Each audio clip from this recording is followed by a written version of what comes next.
him. When his jumper is going, like tonight, unstoppable? Yeah, I think so. Especially How do you guard him? Especially when he can pull it back behind the arc. But you're right, Geeter. When he gets going like that early, not only does it get him engaged, but it gets his teammate engaged. And most importantly, it lets the opponents know that, look, I'm not playing around with you guys tonight. I'm coming with it. And sometimes the defense, they kind of like, man, we got our hands full.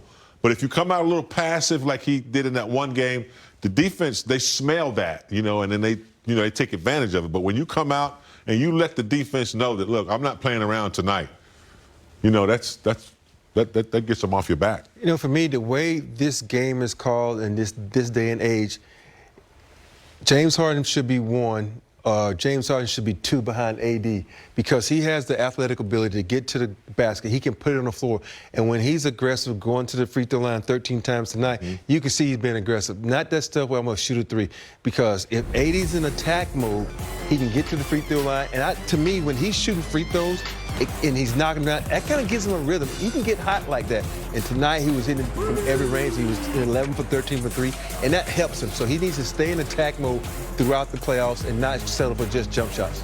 Watching LeBron James, guys, on a nightly basis is truly incredible. We talked about this in the pregame show. It's kind of funny. He has a historical triple-double in the first game and the Lakers lose. What else do we need from LeBron? Do you expect him to come out and get 40? He scores 10, but the Lakers win.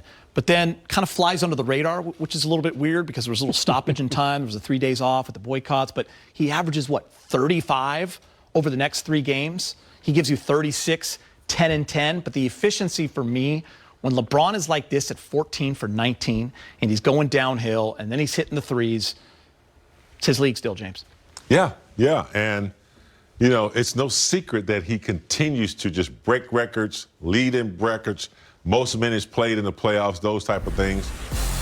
He's a genius, man. He really is a Picasso out there. He's just understands the game. He understands everything around him.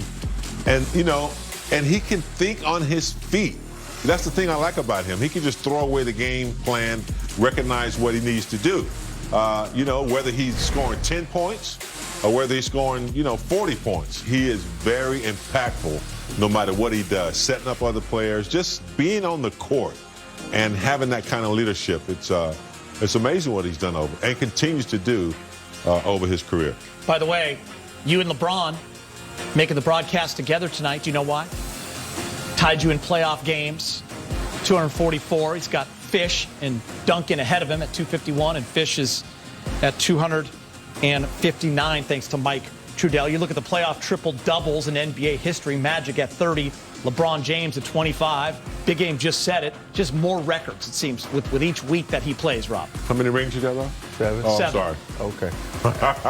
No one's talking about how many rings people got. I just teased you. Blame James. We see it. It's on the cover of your iPad every single time you come to work. 7 rings looking at it. Playoff minutes but I'm just going to say, I am more efficient at wins than the playoffs than he is. Yes, but, yes, that we know. The thing about LeBron is, he started out at a young age, straight out of high school and going straight to the playoffs. And he's been killing it ever since, It's always great to see guys still in the league that you played against so you don't feel that old, James. Playing against LeBron in the championship that we swept them in 2007. But LeBron has been a madman on this floor. He can do whatever he wants at any time. He can, if you look at that stat line, the thing, even though it was only 4 for 4, I'm more impressed that he was 4 for 4 from the free throw line because we all know he has his issues from the free throw line. And sometimes you need to just, open that rim up and knock down some free throws. And we're going to need this down the stretch because he's going to go to the line and he needs to knock them down. He's averaged in this series 27, 10, and 10. So when Rob says he does it all, that's the thing, James. Whatever you need in a game, he will give you that every single night. Yeah, like I said, he really knows how to survey the situation, whether that's the night before the game, whether that's the day of the game, whether that's an adjustment he has to make at halftime. But he always has his pulse on the team and what they need. And that's what good leadership is, knowing what they need. Magic was like that. If you needed to score, you needed to rebound, he does it.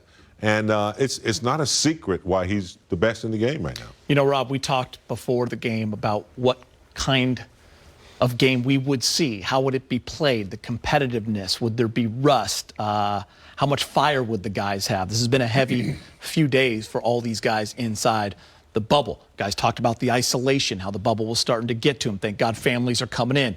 The stuff that went down in Kenosha, Wisconsin. Boycotts, the meetings with the owners, all that stuff, Rob.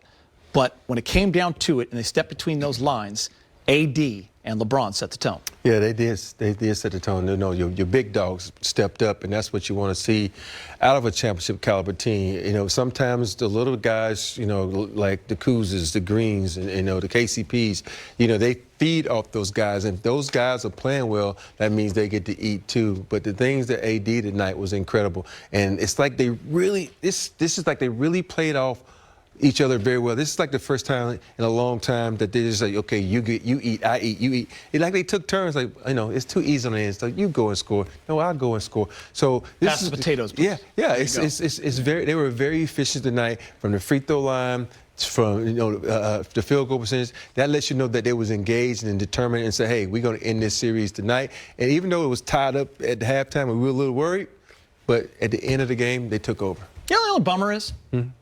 Watching the games alone. Yeah. You know, because of where we're at. Yeah, You watched it alone? Yeah. Oh, my bad, dog. Allie watched alone. You watched alone. James watched alone. Now we're together. We're teaching people how to be socially distanced. Yeah, 6 feet apart, I want buddy. you guys to know that I miss watching games with you. I miss you too, Gator. But we're gonna Especially watch in the conference room. Yeah. We're all together. But now we can watch the highlights together. Oh, that's even better. See your guys' reaction. Mo Good job, better. Allie.